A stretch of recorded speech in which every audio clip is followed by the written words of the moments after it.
নমস্কার বন্ধুরা, তিলোত্তমা ঘরকন্যা আরেকটি ভিডিওতে আপনাদের স্বাগত জানাই। আজকে আমার নীলের উপোস। তো নীলের উপোসে আজকে একটা দারুণ স্বাদের আজকে শরবত বানাবো, মহব্বতের শরবত। আমাদের কলকাতার এখানে অলিতে গলিতে এই শরবত বিক্রি হয়। তো চলুন কীভাবে বানাচ্ছি দেখায়। প্রথমে যে টেট্রা প্যাক এই দুধ নিয়ে নিলাম। এই শরবতটা কিন্তু খেতে দুর্দান্ত হয়, আর আমরা কিন্তু প্রায় কিনে খাই এটা।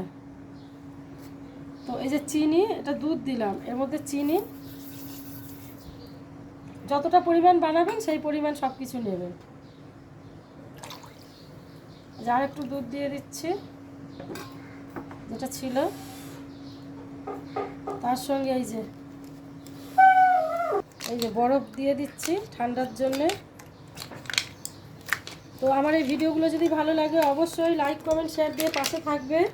ফেসবুকটাকে ফলো করে আর ইউটিউব চ্যানেল তিলোত্তমা ঘরকন্যা অবশ্যই চ্যানেলটাকে সাবস্ক্রাইব করে পাশে থাকবে। আর এই যে তরমুজ দিতে হবে, এটা কিন্তু মাস্ট। একটু ছোট ছোট টুকরো করে করেই দিতে হবে এটা।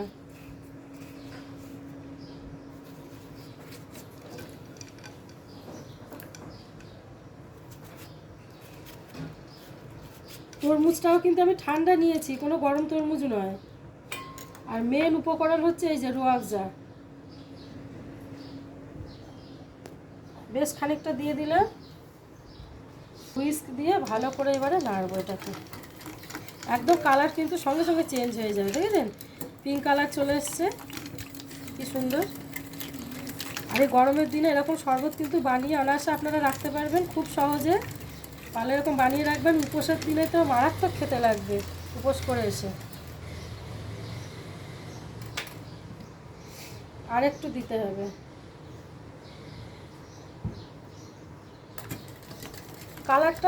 কালার নয়, এটা রুয়াবজা।